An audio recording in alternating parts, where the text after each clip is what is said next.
नमस्कार, मैं आशीष। VCN news के हिंदी समाचारों में आप सभी का स्वागत है। खबरों की ओर बढ़ने से पहले आइए नजर डालते हैं आज की सुर्खियों पर। जीएसटी का झांसा देकर लाखों की चपत, लाखों लेकर आरोपी फरार। जल्दी नजर आएंगे शहर के मार्गों पर ई रिक्शा, आरटीओ ने प्रारंभ की है लाइसेंस प्रक्रिया। और होटल में हंगामा मचाने के आरोप में निरंजन दुबे गिरफ्तार, अनेकों मामले दर्ज होने की चर्चा। 72 वर्षीय वृद्धा बनी झपटमारी का शिकार, राजापेट के शुभम कॉलोनी का हादसा। ये थी आज की सुर्खी। आइए देखते हैं खबर विस्तार से। बढ़ते हैं पहली खबर की ओर। बारिश की परवाह न करते हुए लाखों गुरुदेव भक्तों ने राष्ट्रसंत तुकडोजी महाराज को श्रद्धांजलि दी। शिरडी संस्थान के अध्यक्ष डॉक्टर सुरेश हावरे अपने परिवार के साथ यहां पर उपस्थित दिखाई दिए, तो वहीं 50वीं पुण्यतिथि महोत्सव में पंतप्रधान नरेंद्र मोदी भी उपस्थित रहेंगे, इसकी संभावना जताई गई। आध्यात्म एवं विज्ञान के माध्यम से पूरे विश्व को समृद्ध बनाने, ग्राम गीता के माध्यम से महामंत्र देने वाले राष्ट्रसंत तुकडोजी महाराज को श्रद्धांजलि देने देश के कोने कोने से भारी तादाद में गुरुदेव भक्तों का तांता लगा रहा। बारिश की परवाह न करते हुए राष्ट्रसंत की श्रद्धांजलि को गुरुदेव भक्त डटे रहे। पूजा पाठ का ढोंग न करके सिर्फ मौन से 4:58 पर श्रद्धांजलि दी गई। इस समय गुरुकुंज में सन्नाटा छाया रहा। यहाँ तक कि महामार्ग पर हजारों वाहनों की यातायात ठप्प हुई थी। गुरुदेव नगर संत नगरी मोजरी में राष्ट्रसंत को श्रद्धांजलि देने 2-3 दिनों से पालकी एवं गुरुदेव भक्त दाखिल हुए। पुण्यतिथि महोत्सव में श्रद्धांजलि कार्यक्रम खासा अहम होता है। आंखों में आंसू भरे गुरुदेव भक्त राष्ट्रसंत को श्रद्धांजलि देते हुए दिखाई दिए। श्रद्धांजलि के दिन सुबह से बरसात जोरों पर थी, फिर भी गुरुदेव भक्तों का जोश कम नहीं हुआ। गुरुदेव भक्तों ने सभागृह खचाखच भरा हुआ था। श्रद्धांजलि कार्यक्रम को 3:30 बजे शुरुआत की गई। गुरुदेव हमारा प्यारा हो, जीवन का उजियारा, इस भजन से कार्यक्रम की शुरुआत की गई।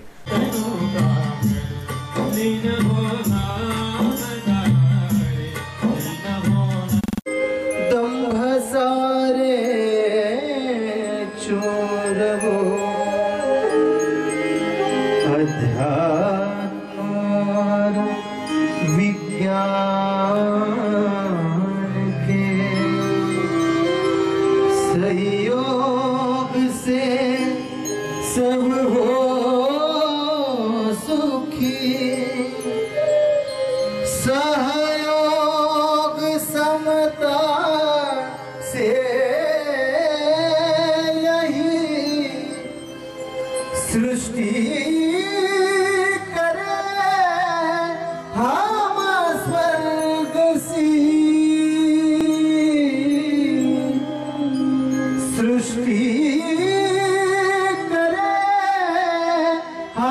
राष्ट्रसंत के जीवन कार्यों पर प्रकाश डाला गया और उनमें से प्रेरणा लेने की जरूरत समाज को है, ऐसा आह्वान भी किया गया।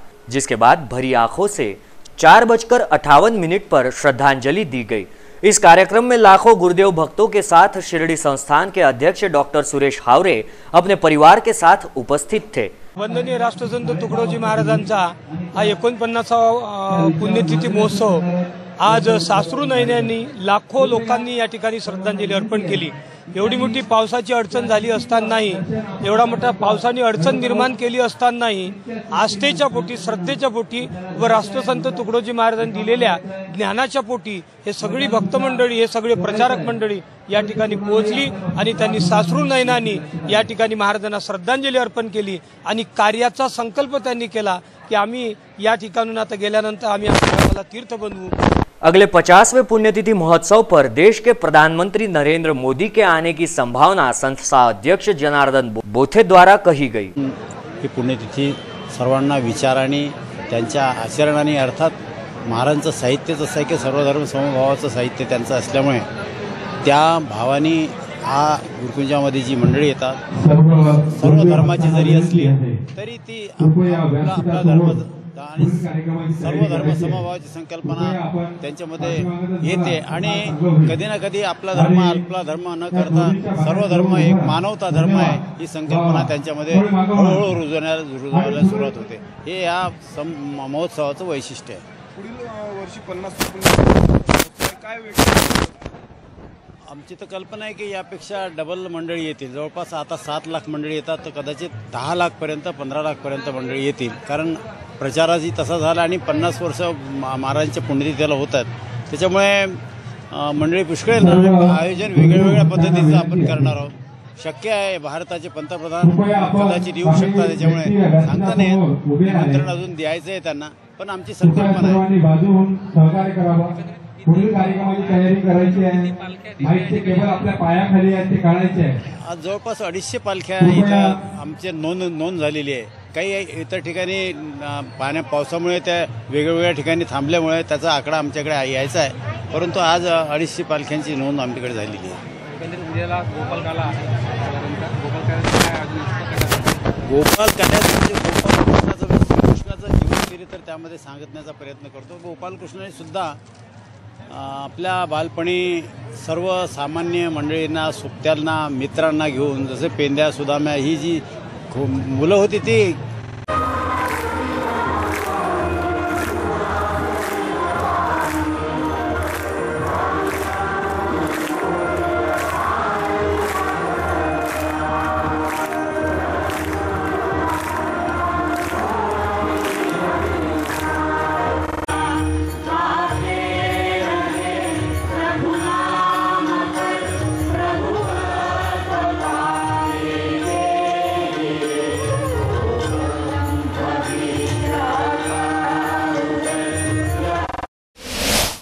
माता खिड़की परिसर में एक सुअर मरा पड़ा था, जिसकी जानकारी देने पर भी महानगर पालिका प्रशासन सुस्त दिखाई दिया, तो वहीं चारों तरफ गंदगी का आलम नजर आया।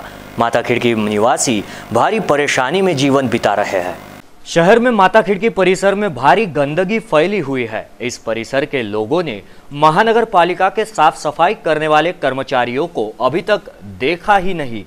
4 दिनों से यहाँ एक सुअर मरकर पड़ा हुआ है, पर उसे उठाने के लिए कोई कर्मचारी नहीं आया, जिससे आ रही गंदी बात से नगरवासी परेशान दिखाई दे रहे हैं। और गौर करने वाली बात यह है कि महानगर पालिका सत्ताधारी पार्टी के यानी कि भारतीय जनता पार्टी के चारों पार्षद चुन के आए हैं। महानगर पालिका में भारतीय जनता पार्टी की सत्ता आने को आज 9 महीने 9 दिन हो गए और स्वच्छ भारत अभियान का ढिंडोरा सारी दुनिया में जोरों शोरों पर है और उस पर स्मार्ट अमरावती की बातें भी महानगर पालिका में जोर पकड़ती दिखाई दे रही है। जादूगर की तरह हम सब चुटकी में गंदगी साफ करने की बातें हवा में चल रही है, लेकिन ग्राउंड लेवल पर हकीकत कुछ और ही है। एवढीच नम्र विनंती आहे महानगरपालिकेच्या अभिनेत्याला की या नदीच्या पुलावर एवढी गंदगी पसरलेली आहे की सध्या महानगरपालिकेचे कर्मचारी इथं आमचं बयान घेतानाही नाकाली कपडा लावून उभे आहेत। अशी प्रत्यक्षात परिस्थिती या एरियामधली आहे। याकरिता नम्र निवेदन हेच आहे, या एरियाची गंदगी हर प्रकारे हटली पाहिजे। कचराचे या भागामध्ये 4 भारतीय जनता पार्टीचे नगरसेवक निवडून आलेले आहे, परंतु आमची त्यांना सगळं नगरवासियांच्या वतीनं आग्रहाची विनंती आहे की ह्या भागामध्ये स्वच्छता अबाधित राहावं आणि ह्या लोकांच्या आरोग्याच्या संदर्भाने त्यांनी दखल घेऊन आणि रात्रंदिवस त्यांनी ह्या भागाची कशासाठी निवडून दिलं लोकांनी की लोकांच्या आरोग्याची सेवा, त्यांची दैनंदिन ज्या काही बाबी आहेत, ज्या गोष्टी आहेत, त्यांच्या दुःखासुखात धावण्याचं काम त्या लोकांनी केलं पाहिजे। हे आम्ही त्यांना सगळं नगरवासियांच्या वतीने विनंती करतो आणि पुनश्च सांगतो की ज्याला ठेका दिला गेलेला आहे त्याचा ठेका रद्द झाला पाहिजे। संपूर्ण नगरवासियांच्या वतीने आमची सगळ्या या प्रशासन महानगरपालिकेला विनंती आहे। वारंवार आयुक्ताचं नाव बदनाम करून आयुक्त पैसे मागते, आयुक्तांना पैसे द्यावे लागते, आयुक्त पैसे मागते, आयुक्तांना पैसे द्यावे लागते, काम करून आयुक्त पैसे मागते, आयुक्तांना पैसे द्यावे लागते। तर आम्ही त्या तिजारीला सुद्धा सांगितलं की या भागावर लक्ष द्या। तिजारी सुद्धा ते मॅडम आहे, त्या मॅडमचं नाव मला आठवत नाही, तिलाही वारंवार आम्ही भेटण्याचा प्रयत्न केला, ते सुद्धा टाळटाळ करते, अरेरावीनं वागते। म्हणून विनंती आहे महानगरपालिकेच्या हेमंत पवार साहेबांना की साहेब आपण जातीनं लक्ष या भागामध्ये घाला। आम्हाला माहिती आहे तुमचं नाव काही लोक बदनाम करत असतील, परंतु ह्या भागातले लोक आपण अतिशय कर्तव्यदक्ष अधिकारी आहे, आम्ही तुमच्या पाठीशी आहोत, इतकंच बोलतो आम्ही नगरवासी। शहर में स्वाइन फ्लू, डेंगू, इस पर हाल ही में विधायक डॉक्टर सुनील देशमुख द्वारा महानगर पालिका में जानकारी पर बैठक का दौर चला। वहां ऑल इज वेल की जानकारी विधायक को मिली। विजन न्यूज ने की पड़ताल में माता खिड़की परिसर में जायजा लिया तो वहां एक सुअर पिछले 4 दिनों से मरा पड़ा था। लोगों को गंदी बास, नाले की गंदगी एवं अस्वच्छता की बुरी तरह से मार झेलनी पड़ रही है और यहाँ सत्ता पक्ष के चारों पार्षद बीजेपी की टिकट पर चुन के आए हैं, लेकिन अपने प्रभाग की दुर्गंधी को चलते उनका कोई फर्क नहीं पड़ रहा, ऐसे परिसर वालों का कहना है। माता खिड़की परिसर में गंदगी के कारण छोटे बच्चों में बीमारी पाई जा रही है। इसकी जानकारी महानगर पालिका आयुक्त को दी गई, लेकिन इस पर कोई कार्रवाई की नहीं जा रही। हमारे बच्चों को इस गंदगी की वजह से कुछ कम ज्यादा हुआ तो इसके लिए महानगर पालिका प्रशासन जिम्मेदार रहेगा और पार्षदों ने इस पर ख्याल देने की अपील नगर वासियों द्वारा की जा रही है। लेकरं बीमार नाही पडले पाहिजे, नाही तर मच्छराची गंदगी लय आहे। इथं झाडू मारायला कोणी येत नाही या परिसरात। कधी कचरा काढणेवाले येत नाही, कचरा फेकणेवाले येत नाही। हेच माझा हेच म्हणणं आहे का हर एक लोकाला आम्ही म्हणतो तर ते काय करतात, देखा जाएगा सारखे आम्हाला फेकल्यासारखे करतात। आमच्या घरात तुम्ही येऊन बसा, मच्छरानं तुम्ही बसू शकत ना। हा डुकराचा वाद पाहत आम्हाला जेवणसुद्धा चालत नाही आहे। करावं तर काय करा, नगरपालिकेत गेला तर हकलपट्टी करतात, कोणी कोणाची ऐकत नाही। मग अशी कशी सगळ्या दुनियाची नगरपालिका चांगली ना, आमची अमरावतीची का अशी आहे, फेकफाक करणारी, कोणाचा अविचार करणारी, कोणाचा विचार करत नहीं। अरे किती गरीब मौला आमचे हालता पा ताप पा। किसानों की गई मांगों को लेकर संभाजी ब्रिगेड के कार्यकर्ताओं ने जिलाधीश को एक ज्ञापन सौंपा है। जिले में हो रही बारिश के चलते सोयाबीन का खासा नुकसान किसानों को उठाना पड़ रहा है, जिसके लिए किसानों को सोयाबीन का नुकसान मुआवजा मिले। यवतमाल में कीटनाशकों की फवारनी से किसान मर गए, उन किसानों के परिवारजनों को 10 लाख का मुआवजा मिले और ग्रामीण इलाके में लोड शेडिंग कम करने की मांग को लेकर संभाजी ब्रिगेड के कार्यकर्ताओं द्वारा जिलाधीश को एक ज्ञापन सौंपा गया। ज्ञापन देते समय संभाजी ब्रिगेड के प्रदेशाध्यक्ष मनोज आखरे अपने सभी कार्यकर्ताओं समेत उपस्थित थे। सध्या पावसामुळे शेतकऱ्यांना प्रचंड नुकसान झालं आहे, त्यामुळे आम्ही कलेक्टर ऑफिसमध्ये जिल्हाधिकाऱ्यांना निवेदन दिलं आहे। शेतकरी याचं सोयाबीन सोंगण्यावर आला आहे आणि प्रचंड परतीचा पाऊस सुरू झाला, त्यामुळे शेतकऱ्यांना मोठ्या प्रमाणात नुकसान झालं। फसवी कर्जमाफी अजूनही शेतकऱ्याच्या खात्यात पैसे जमा झाले नाही आहे आणि लोड शेडिंग, शेतकरी अस्मानी आणि सुलतानी संकटाने ग्रासला असताना या शासनाने शेतकऱ्याला मरो की सोळो करून सोडला आहे। त्यामुळे शासनाने शेतकरी दखल घ्यावी, अन्यथा आम्ही तीव्र आंदोलन छेडू। संभाजी ब्रिगेडच्या तर्फे मी इशारा देता है। पिछले कई दिनों से राजापेट थाना क्षेत्र के नवाथे स्थित होटल रंगोली पर्ल में चल रहे कार्यक्रम के दौरान हंगामा मचाने और कार्यक्रम में बाधा पहुंचाने के आरोप में नामजद किए गए बजरंग दल के शहर अध्यक्ष निरंजन दुबे को राजापेट पुलिस ने गिरफ्तार किया। गौरतलब है कि राजापेट थाना क्षेत्र के नवाथे स्थित होटल रंगोली पर्ल के प्रबंधक ने राजापेट थाने में शिकायत दर्ज कराई थी कि निरंजन दुबे सहित अनेक बजरंग दल कार्यकर्ताओं ने होटल में चल रहे एक कार्यक्रम के दौरान मंच पर पहुंचकर हंगामा खड़ा किया और साथ ही कार्यक्रम को बाधित किया। बजरंग दल के शहर अध्यक्ष निरंजन दुबे एवं उनके कार्यकर्ताओं पर इस कारनामे से होटल में आने वाले ग्राहकों में हड़कंप मच गया, जबकि कार्यक्रम में आए कुछ ग्राहक मौके से चलते बन गए। जबकि होटल संचालक नितिन राघवेंद्र देशमुख से उसी दौरान उसने 11,000 रुपयों की फिरौती मांगी थी। दोनों मामलों की शिकायत राजापेट थाने में दर्ज कराई गई, जिसमें से होटल में हंगामा मचाने को लेकर की गई शिकायत के आधार पर दफा 452 के तहत बुधवार को निरंजन दुबे को गिरफ्तार किया गया, जबकि फिरौती मामले में बुधवार को पुलिस ने से दाखिल किया है।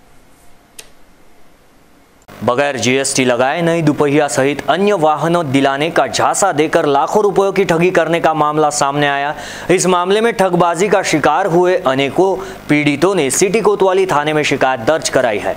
जानकारी के अनुसार सिटी कोतवाली पुलिस थाने से चंद कदमों की दूरी पर स्थित एक धार्मिक स्थल के सामने काफी पुरानी लॉज है। गत 3 से 4 माह पहले इस लॉज में मुंबई निवासी कनकराज जैन ने एक कमरा किराए से लेते हुए शहर से प्रकाशित होने वाले अखबार में विज्ञापन प्रसारित करते हुए बताया कि जिन जरूरतमंद लोगों को वाहन खरीदना है तो वह बगैर जीएसटी के नए वाहन उपलब्ध करा सकता है। विज्ञापन के आधार पर जिले से आए अनेक जरूरतमंद लोगों ने कनकराज जैन से मुलाकात की, जहां उन्हें बताया गया कि वे जो वाहन खरीदना चाहते हैं उसकी आधी कीमत पहले जमा करानी पड़ेगी, जिसके बाद इस शातिर ने दिखावे के तौर पर कुछ ग्राहकों को नए वाहन भी दिए गए। लेकिन फिर इस शातिर ने अपनी योजना को अंजाम देना प्रारंभ किया। अनेकों से नए वाहनों की आधी रकम जमा करने के बाद हाल ही में कनकराज चंपत हो गया है। जब एक दो दिनों तक यहां अपने नए वाहन की चाहत रखने वालों को कनकराज के कमरे पर ताला दिखाई दिया तो उन्होंने लॉज में पूछताछ की और फिर कनकराज की पोल खुल गई। अंततः ठगे गए अनेकों ने बुधवार की दोपहर सिटी कोतवाली थाने में कनकराज जैन के खिलाफ धोखाधड़ी की शिकायत दर्ज कराई है। मला ॲक्टिवा गाडी घ्यायची होती आणि ॲक्टिवा गाडी खरेदी करायची होती। त्याच्यानंतर श्री सुधीर उके राहणार रेवसा हे माझे मित्र त्यांनी मला सांगितलं की सदर संस्थेद्वारा कमी पैशामध्ये म्हणजे 40,000 रुपयामध्ये ॲक्टिवा गाडी मिळत आहे। त्यांनी सदर जी संस्था आहे त्या संस्थेच्या प्रमुखास दिनांक 4/9/2017 रोजी सकाळी 10 वाजता बालाजी मंदिर येथे माझी त्यांच्यासोबत भेट करून दिली आणि त्यांना सुधीर बुके यांच्यासोबत मी त्यांच्याजवळ 20,000 रुपये दिले आणि उर्वरित जी रक्कम होती 20,000 रुपये ही गाडी मिळाल्यानंतर देतो असं त्यांनी सांगितलं।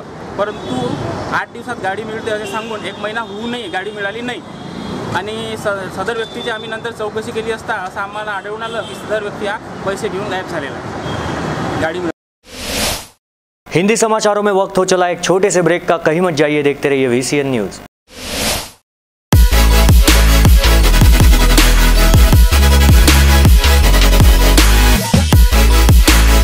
आप देख रहे हैं VCN न्यूज,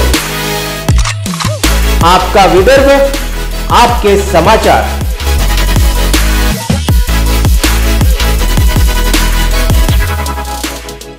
दिवाली में शॉपिंग करना कितना महंगा हो जाता है, ऊपर से मार्केट में पार्किंग का झंझट और ऑनलाइन में भी कपड़े की परख नहीं हो पाती। क्या करूं? बिजीलैंड मार्केट चलो। बिजीलैंड? हाँ, भारत का सबसे बड़ा किफायती मार्केट बिजीलैंड, जहाँ चल रहा है शॉपिंग फेस्टिवल। हर खरीदारी पर है निश्चित उपहार और होंडा एक्टिवा जीतने का मौका भी। साथ ही kids wear, men's wear, coat suit, suiting shirting, fancy साड़ियाँ, kurti, salwar suit, bag, shoes, sandal और हैंडलूम के सैकड़ों भव्य शोरूम एक ही स्थान पर, यानी एक से बढ़कर एक वैरायटी। आज ही आइए बिजीलैंड मार्केट में, नांदगांव पेठ, अमरावती। पार्किंग की भरपूर व्यवस्था।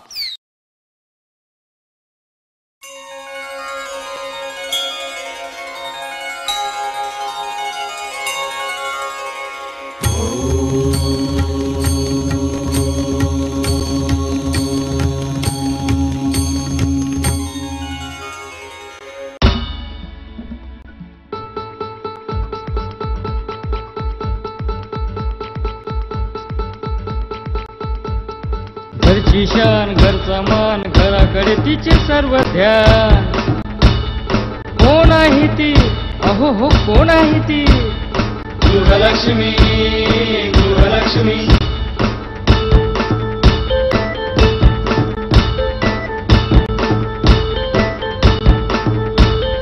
ममते पोटी प्रेमासाठी झटते नेहमी घरच्यासाठी।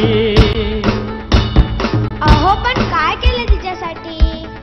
म्हणूनच तर घेऊन आलोय गृहलक्ष्मी। आनंद एका स्त्रीचा। अगं बाई, गृहलक्ष्मी।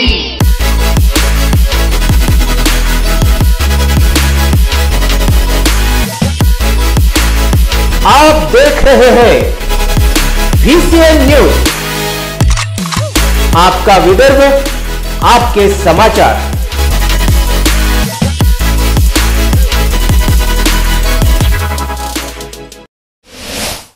ब्रेक के बाद मैं आशीष फिर एक बार आप सभी का स्वागत करता हूं। बढ़ते हैं अगली खबर की ओर।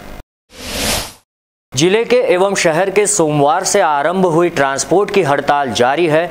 छोटे बड़े 15,000 वाहनों के पहिए थम गए हैं। करोड़ों का कारोबार जिसके चलते प्रभावित दिखाई दे रहा है। ऑल इंडिया मोटर ट्रांसपोर्ट संगठन के बैनर के तले शहर एवं जिले में सोमवार से आरंभ हुई ट्रांसपोर्ट की हड़ताल जारी है। शहर एवं जिले में छोटे बड़े समेत 15,000 वाहनों के पहिए थम गए। अपने घर या ट्रांसपोर्ट नगर में वाहन लाकर खड़े कर दिए गए। इस हड़ताल के चलते 2 दिनों से लोडिंग अनलोडिंग पर ठप्प है। ट्रांसपोर्ट कार्यालय में आने वाले पार्सल लौटाए जा रहे हैं या उन्हें हड़ताल की जानकारी देते हुए पार्सल लेट पहुंचने से आगाह किया जा रहा है। देशव्यापी हड़ताल से जिले में करोड़ों का कारोबार प्रभावित हुआ है, जिसका असर अन्य कारोबारियों पर भी हुआ है। मिनी ट्रक, भारी वाहन समेत सभी प्रकार के दुलाई वाहनों के पहिए थमे हुए दिखाई दिए। रास्ते के बीच मवेशियों से टकराकर 40 वर्षीय युवक गंभीर रूप से घायल हुआ है। भातकुली रोड पर पांडरी के करीब यह दर्दनाक हादसा हुआ। भातकुली जाते वक्त एक 40 वर्षीय युवक पांडरी के लगत 3 किलोमीटर पर दुर्घटनाग्रस्त हुआ। रास्ते के बीच मवेशियों के कारण अचानक दुपहिया टकराई। इसमें युवक की हालत गंभीर बताई जा रही है। बताया जा रहा है कि पिंटू ठाकुर भातकुली निवासी 40 वर्षीय युवक भातकुली के लिए निकला था। बीच रास्ते में पांडरी के 3 किलोमीटर पहले मवेशियों के जोर से धड़कने की वजह से रोड पर गिर गया। रोड पर गिरते ही वो युवक बेहोश स्थिति में खून से लथपथ पड़ा था। इसकी जानकारी एम्बुलेंस को दिए जाने के बाद कुछ समय बाद उसे जिला सामान्य अस्पताल में भर्ती कराया गया, जहां उसकी हालत गंभीर बताई जा रही है। एक बार फिर शहर के राजापेट थाना क्षेत्र में चेन स्नैचिंग के भूत ने सिर उठाया है। इस बार अज्ञात मंगलसूत्र झपटमार ने एक 72 वर्षीय वृद्धा को अपना शिकार बनाते हुए करीब 40 ग्राम के मंगलसूत्र को ले उड़ाया। प्राप्त जानकारी के अनुसार शहर के राजापेट थाना क्षेत्र का MIDC एरिया अमूमन दोपहर के समय खामोशी के साये से गुजरता है। पुराना बाईपास मार्ग को छोड़े तो MIDC का बाकी हिस्सा अधिकांश समय सुनसान होता है। राजापेट थाना क्षेत्र के शुभम कॉलोनी परिसर में हरिगंगा ऑयल मिल के पास ग्रीन पार्क कॉलोनी में रहने वाले गोखले परिवार की 70 वर्षीय वृद्धा विद्या गोखले कुछ सामान खरीदने के लिए पास के ही किराना दुकान में जा रही थी। इसी बीच मोटरसाइकिल पर सवार एक अज्ञात हेलमेट धारक ने विद्या गोखले के गले पर झपट्टा मारकर 40 ग्राम का मंगलसूत्र ले उड़ा। पीड़िता विद्या गोखले कुछ समझ पाती इसके पहले ही वो अज्ञात झपटमार विद्या की आंखों से ओझल हो चुका था। घबराई विद्या गोखले जैसे तैसे अपने घर पहुंचकर परिजनों को आप बीती सुनाई, जिसके बाद विद्या गोखले को साथ लेकर परिजनों ने राजापेट थाने में घटना की शिकायत दर्ज कराई है। बता दें कि राजापेट थाना क्षेत्र में बुधवार की दोपहर हुई मंगलसूत्र झपटमारी की घटना कोई पहली नहीं है। इसी थाना क्षेत्र में इस घटना से पहले कई बार मंगलसूत्र झपटमारी की घटनाओं को अंजाम दिया गया, लेकिन अब तक राजापेट पुलिस के हाथ खाली पड़े हैं। अपनी कई मांगों को लेकर अमरावती जिला महसूल कर्मचारियों द्वारा बेमुदत काम बंद आंदोलन किया जा रहा है। महाराष्ट्र राज्य महसूल कर्मचारी संगठन मुंबई द्वारा चलाए जा रहे राज्य स्तरीय काम बंद आंदोलन में अमरावती जिला महसूल कर्मचारी संगठन सहभागी हुई है। 10 तारीख से बेमुदत काम बंद आंदोलन किया जा रहा है। अपनी मांगों को लेकर 3 साल से यह मांगे प्रलंबित है। अब मांग सुलझाने तक यह काम बंद आंदोलन चालू रहेगा, ऐसी जानकारी जिला उपाध्यक्ष आशीष ढवळे ने दी। हे आंदोलन जे आहे हे राज्य स्तरावरून घोषित करण्यात आलेलं आहे। महाराष्ट्र राज्य महसूल कर्मचारी संघटना मुंबई आमचे सरचिटणीस साहेब आहेत, अध्यक्ष साहेब आहेत। तर तो जो निर्णय घेतील या विषयावर जर शासनाने आमच्या मागण्या मान्य केल्या नाही किंवा कुठल्याही प्रकारचे त्याच्यावर निर्देश प्रशासनाला दिले नाही तर आमचे अध्यक्ष सचिव आणि महाराष्ट्र राज्याची संघटना जे कोणता पुढचा निर्णय घेईल त्याच्यानुसार आम्ही आंदोलन करायचं किंवा नाही करायचं हे दिशा ठरवू। आदिवासी छात्र रोशन सावलकर की मौत को लेकर आदिवासी संगठनों ने जिलाधीश को ज्ञापन सौंपकर CBI की जांच करने की मांग की है।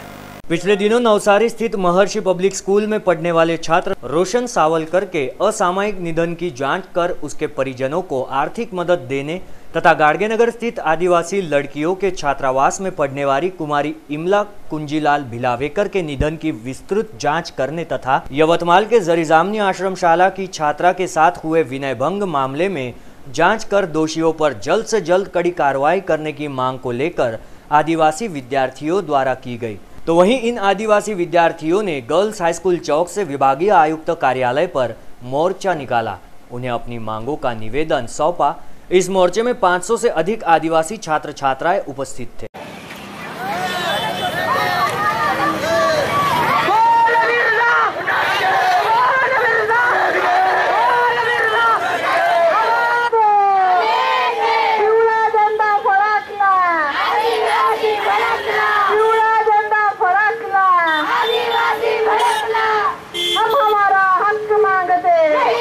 गौरतलब है कि शारदा नगर में इंडो पब्लिक स्कूल की एक शाखा है, जिसकी दीवार का कुछ कार्य चलने की वजह से यहां के छात्रों को Indo public school Maldi road ले जाकर शिक्षा दी जा रही है। इस बारे में पालक अनजान है। स्थानीय शारदा नगर स्थित इंडो किड्स स्कूल में बच्चे शिक्षा लेते हैं। इस स्कूल में बीते 2-3 दिनों से अचानक दीवार टूटने से स्कूल के मासूम छात्रों का नुकसान हुआ है। इसलिए स्कूल के प्रधानाचार्य अपने स्तरों पर मासूम छात्रों के साथ स्कूल के बजाय विद्यापीठ मार्ग पर इनला ग्राम के समीप इंडो स्कूल में लिया जाता है।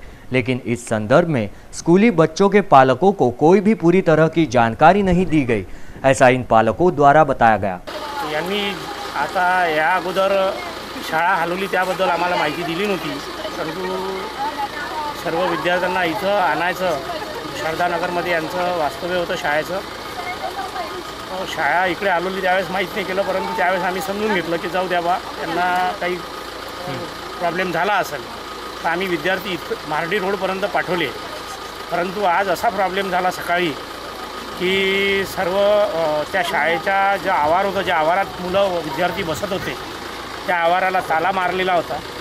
विरोध दर्शवला की आम्ही पाठवतच नाही, परंतु त्यांच्या म्हणण्यानुसार त्यांचे काही स्टाफ आला आणि त्यांनी म्हटलं की बा तुम्ही आता न करता शाळेत या, 11 वाजता आम्ही तुमच्याशी बोलतो। म्हणून आम्ही सर्व पालक लोक ह्या शाळेमध्ये आलो आणि शाळेत त्यांच्याशी बोललो की बा असा असा प्रॉब्लेम आहे। पण त्यांनी हे म्हटलं, त्यांच्या मॅनेजमेंटशी बोलणं करून दिलं फोनवर की बा 2 दिवसाचा वेळ द्या, परंतु 2 दिवसाच्या वेळेत हे काय करू शकतात हे याची आम्हाला अजूनपर्यंत कल्पना नाही है।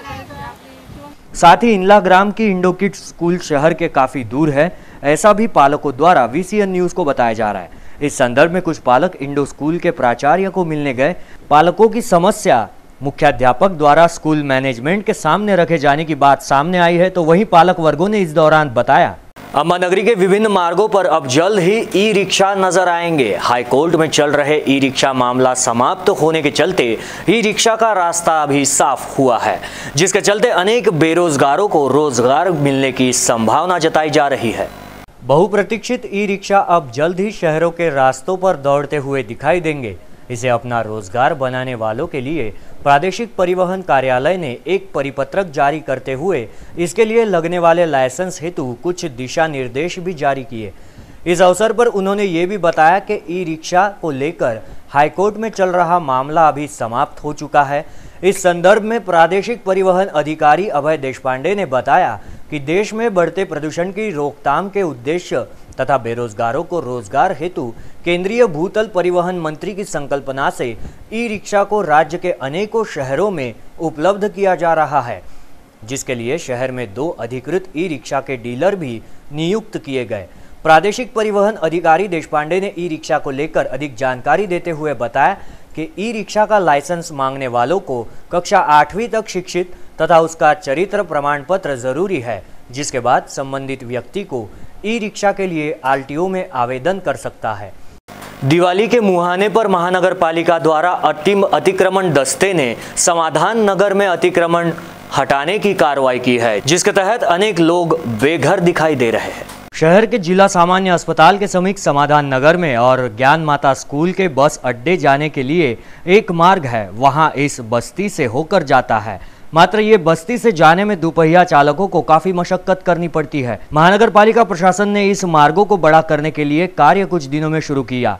इस कारण बुधवार की दोपहर महानगर पालिका निगमायुक्त के आदेश से स्थानीय समाधान नगर के कुछ मकान महानगर पालिका के अतिक्रमण विभाग के दल ने धाराशाही कर दिए। स्थानीय नागरिकों का कहना है कि हमें इस संदर्भ में निगमायुक्त ने कोई भी सूचना नहीं दी है और कुछ ही दिनों बाद दीपावली का बड़ा त्योहार है। अब हम नागरिक कई सालों से यहाँ निवासी है। अचानक महानगर पालिका प्रशासन द्वारा यह कार्रवाई किए जाने से अनेक लोग बेघर हो गए। मी 40 वर्ष लग्न झालं त्यापासून इथेच आम्ही लेकरं बाळा इथेच झाले। आता दुसरं काय करा, हे लोक म्हणतात का पाडतो म्हणतात। आता आम्हाला विचार नाही का जीवाले लाईनाचे मोठे लेकरं इथे झाले, पुऱ्या जेवण गेल्या। याचा बट्ट्यानं घर पैसा काढून घर बांधले। आम्ही रहिवासी समाधान नगर अमरावती येथील 40 वर्षापासून राहत आहे। आमचे घर लहानपणापासूनच आम्ही इथं राहत आहे अमरावती जिल्ह्यात। आमचे टॅक्स वगैरे सर्व भरलेले आहे आणि तरी आम्हाला पर्यायी व्यवस्था न दिली आणि तरी आमचे घर वगैरे सर्व पाडलेले आहेत। आमची अशीच मागणी आहे की आपण मनपा आयुक्तांना भेटले ना, काय म्हटले त्यांनी? मग आम्ही पवार साहेबांनी त्यांनी आश्वासन दिलं आम्हाला की आम्ही काहीतरी पर्यायी व्यवस्था आम्हाला करून देऊ आम्ही तुमची। किती दिवसात असं आश्वासन दिलं, असं काही सांगितलेलं नाही की किती दिवसात। लेखी आश्वासन काही दिलेलं नाही, फक्त तोंडी आश्वासन दिलेलं आहे। आता एवढा मोठा खर्च करून काही पर्यायी व्यवस्था नसेल तर आम्ही खरोखरच नाराज आहे आयुक्त साहेबांवर। आणि जेही शासनाचे जे नियम असतील ते आम्हाला काही लाभ भेटलेला नाही, काही नाही आहे. एकूण किती घरं इथून पाडण्यात आले? एकूण घरं पाडण्यात आले समजा 4 घरं. अमरावती में मानसून का फटका काफी जगहों पर देखने को मिला, जैसे कि अमरावती शहर का अंबा नाला सहित कई क्षेत्रों में लोगों के घरों तक पानी जा घुसा. तो वहीं मानसून का फटका वाशिम जिले के मंगरुळपीर में सालंबी इस गांव को भी गिरा. यहाँ पर बिजली गिरने से 16 मवेशियों की जान चली गई. यह मवेशी भरी बारिश में जंगल में घूम रहे थे कि तभी अचानक इन मवेशियों पर बिजली गिर पड़ी. इस बिजली गिरने की घटना से मवेशियों की रखवाली करने वाला इंसान मात्र इसमें बच गया है, तो वहीं 16 के 16 मवेशियों ने जगह पर ही दम तोड़ दिया. वीडियो जर्नलिस्ट शकील शेख, वाशिम से VCN न्यूज अमरावती के लिए. तो ये थे आज के हिंदी समाचार. हिंदी समाचारों में वक्त हो चला है यहीं पर रुकने का, लेकिन रुकने से पहले फिर एक बार नजर डालते हैं आज की सुर्खियों पर. GST का झांसा देकर लाखों की चपत, लाखों लेकर आरोपी फरार. जल्दी नजर आएंगे शहर के मार्गों पर ई-रिक्शा. RTO ने प्रारंभ की है लाइसेंस प्रक्रिया. और होटल में हंगामा मचाने के आरोप में निरंजन दुबे गिरफ्तार. अनेकों मामले दर्ज होने की चर्चा. 72 वर्षीय वृद्धा बनी झपटमारी का शिकार. राजापेट के शुभम कॉलोनी का हादसा. ये थी आज की सुर्खियां. हिंदी समाचारों में आज के लिए बस इतना ही. आप आपके सुझाव एवं समस्याएं हमें भेज सकते हैं. हमारा पता है VCN न्यूज़ कार्यालय, पहली मंजिल, सावजी कॉम्प्लेक्स, सतीधाम मंदिर रोड, रैली प्लॉट, अमरावती. या फिर आप हमसे सीधा संपर्क कर सकते हैं स्क्रीन पर दिए गए इन नंबरों द्वारा. विदर्भ से जुड़ी तमाम जानकारी के लिए देखते रहिए VCN न्यूज़. नमस्कार.